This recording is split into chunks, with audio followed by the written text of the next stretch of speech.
In Rome, there are over 150 paid sites, exhibits, museums. You're not gonna have time to see them all, so what are the ones worth seeing? And what are the ones you should probably avoid? That's what this video is about. I've got lots to share with you. Let's get started.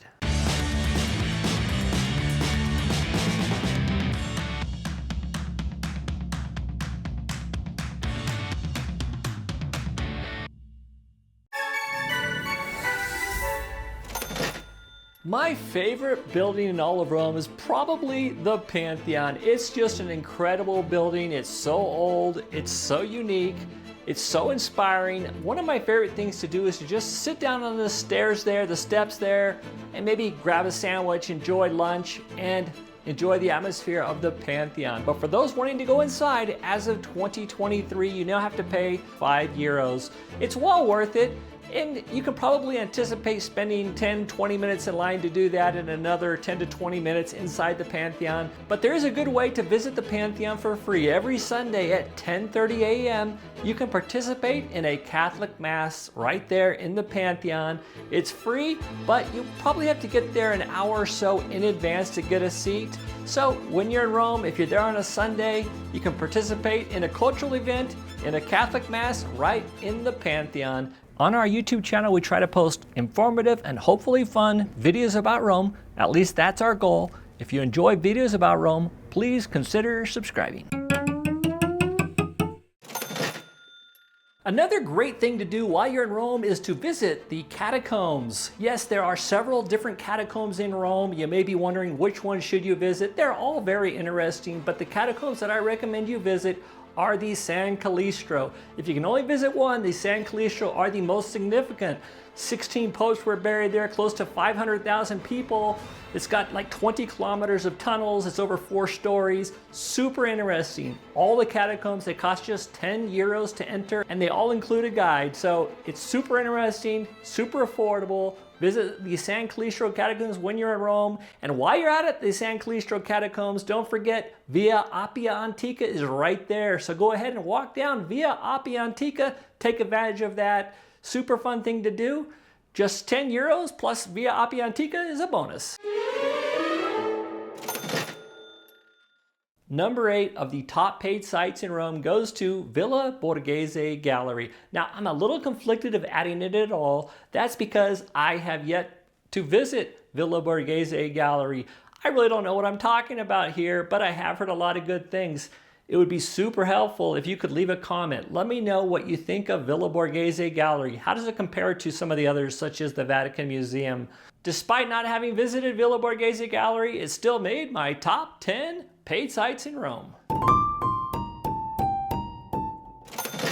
If you're visiting the Vatican City, one of the things you want to check out just down the street is Castel Sant Angelo. Castel Sant Angelo actually started out as a mausoleum for the Emperor Hadrian. Then it turned into a fortress, into a prison. It's a papal refuge. I think there's a tunnel that runs from the Vatican all the way to the castle where popes can escape if needed. Today, it's a museum. You can go explore the castle. There's Renaissance artwork in there. There's medieval armory, battle stuff like that to check out. There's a cool view from on top. So it's definitely worth your time. Now, here's what I would say. It's €16. I thought it was a little steep for what you get, but the nice thing is you rarely have to stand in line. You can usually just get right into the castle. It's big enough. It can handle quite a few people without feeling overly crowded. So that's a good thing. And if you're near the Vatican, you might as well hop on into Castel Sant Angelo and check it out. Visiting the Vatican Museum is a bucket list item for many people. The museum is absolutely massive. It's probably the most famous museum in the world. And with that, it draws huge crowds. So if you're going to visit the Vatican Museum, I do recommend you go first thing in the morning when the crowds are less intense. You'll have a much better experience. And this is also a time which I'd probably recommend you go ahead and get a guide, or at least the audio guide. So while you're walking around, checking out all the art and statues and sculptures, you kind of know what you're looking at, making it much more impactful. However, if you're not into museums, this may be one that you want to skip. It's not for everybody. There are so many great things to see and do in Rome, so there may be other things better suited for you. A short walk from the Colosseum, you're going to find La Basilica di San Clemente. Now, La Basilica di San Clemente is an older church and it's got a lot of charm, but what's really interesting is the basilica underneath La Basilica di San Clemente. For just 10 euros, you can go tour it along with some Roman houses down there. Super interesting. I found it fascinating. So when you're in the area of the Colosseum, don't forget to swing over to La Basilica di San Clemente and check out the basilica. Under the basilica, you're going to be impressed. Be sure to check out our travel guide. It has interactive maps to some of the best food in Rome, a 70-plus page PDF, and hours of helpful video. I'll put a link to it in the description with a discount code where you can pick it all up for right around $20. A trip to the Roman Forums would not be complete without a trip through Trajan's Market. Trajan's Market is known as the world's oldest shopping mall. It's a 4-story building, lots of rooms, I think 50 or so different rooms to explore. It's really cool architecture. There's some great lookout points. You can climb up on top and get some great views of the Roman Forums. It's just a fun day, and trust me, when I was there, it's very rarely crowded. I've been there 2 different times. One time on a free Sunday.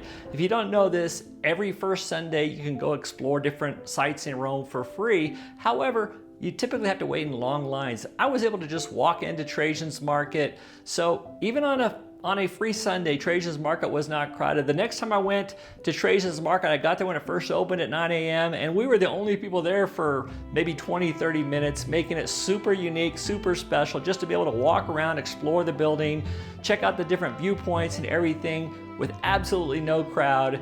And trust me, in Rome, escaping the crowds is awesome when you can. So visit Trajan's Market. I think you'll love it. You won't be disappointed.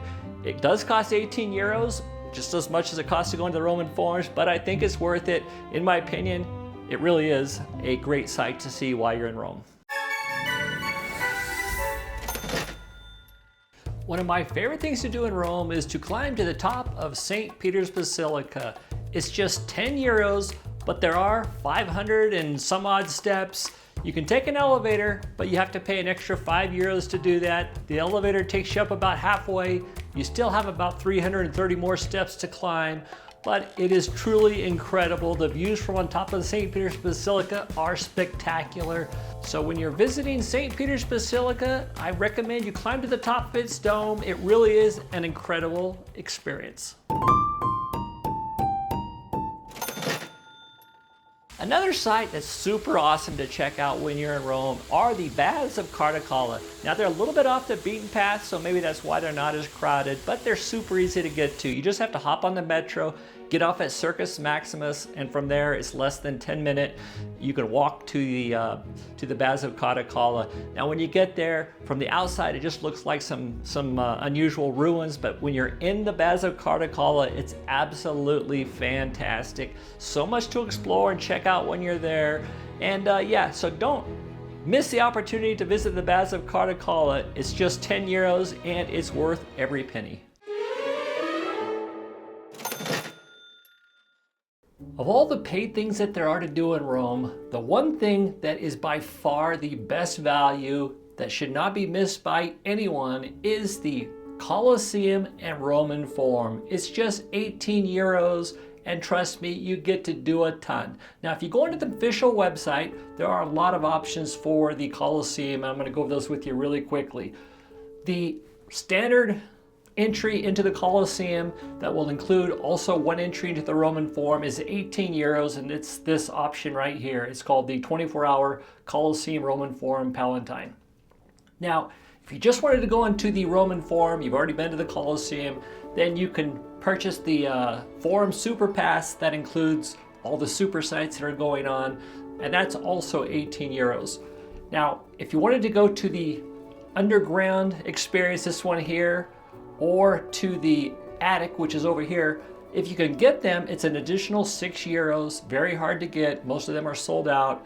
A little bit frustrating for people. If you're set on doing that, you probably have to purchase that through a third-party site that's offering that, because that's who buys those out, and that's just how that is. But there is a great option, and one of my favorite is the arena-only option, which takes you out onto the arena. It's where you get to go out into the Colosseum, kind of like a gladiator, maybe back in the day. and you get to stand on the arena floor for about 20 minutes and just really kind of absorb the Colosseum. Now for an additional €6, you can go to the arena full experience, which gives you also access into the Colosseum, the first and second levels, so you get to do it all for an extra $6. That is the best value in my opinion. That's what I would do, and those tickets go on sale like 1 week in advance, so usually they're available. So if we looked on, for example, I'm just going to show you, we're in August, buy tickets, I'll see what the availability is, and buy tickets here. As you see, there are tickets available for the next 7 days. So if you're planning on going to the Roman Forum and to the Colosseum, my recommendation would be to buy the full experience arena, giving you access to the Colosseum. You get to go down into the arena, plus you get to go into the Roman Forum. It's an absolutely unforgettable experience. Be sure to do that when you're in Rome. One more thing I almost forgot. If you're in Rome on a Tuesday or a Thursday and you're lucky enough to get these passes, you can actually spend the night at the Forum. And it's €50, but part of it is a guided tour. It starts at 8 p.m. and goes till midnight. So it's pretty awesome. If you're able to do that, you want to visit the Colosseum at nighttime, take advantage of it. It's seasonal, and yeah, check it out. If you're able to get those tickets, it's going to be a great time. As far as paid sites you should avoid, before I tell you kind of some of the sites that I didn't think were super impressive or that were not worth the money, I'd sure love to hear from you in the comments. Maybe you've been to Rome and you paid for something that you didn't think was worth it. I'd love to hear what that was, so put that in the comments. A couple of the sites that I thought were just not necessarily overrated, but maybe too expensive for what you get. One of them was the elevator ride on top of the Victor Emmanuel Monument. That was €15. You do get a pretty spectacular view up top, but there are so many other great views in Rome that you can actually get for free. And yeah, I just felt it was way overpriced for what it was. So that was one of them. Another one was Capitoline Museum. I went to the Capitoline Museum, and to be honest, I mean, there were some cool things in it, but overall, I thought it was a little bit disorganized. I really didn't understand what I was looking at, and maybe I missed something. Anyway, I didn't really love Capitoline Museum. Yeah, that was just me. And I'd say another thing is in the Celio neighborhood, there's a little underground place where you can check out the underground houses of Rome, and that was really cool. But just down the street, there's the Basilica San Clemente that I mentioned earlier in the video, and that's so much more impressive than the houses in the Celio neighborhood. It's about the same cost, so if you're gonna do one or the other, definitely San Clemente was far better than that one. And there are a few others. The one at Largo, Argentina was interesting. I think it was €8, maybe it was 10. It just wasn't that much there. It's a newer exhibit. You know, it is interesting. If you have money to blow, it might be interesting to you. But that's a few of the ones that I thought were a little bit overpriced or underwhelming. Let me know what you think. If you enjoy street food, I've got a really good video I did about street food. It's a 2-part series. The video is coming up right now. Be sure to check that out. Otherwise, to the next one. Alla prossima. Ciao.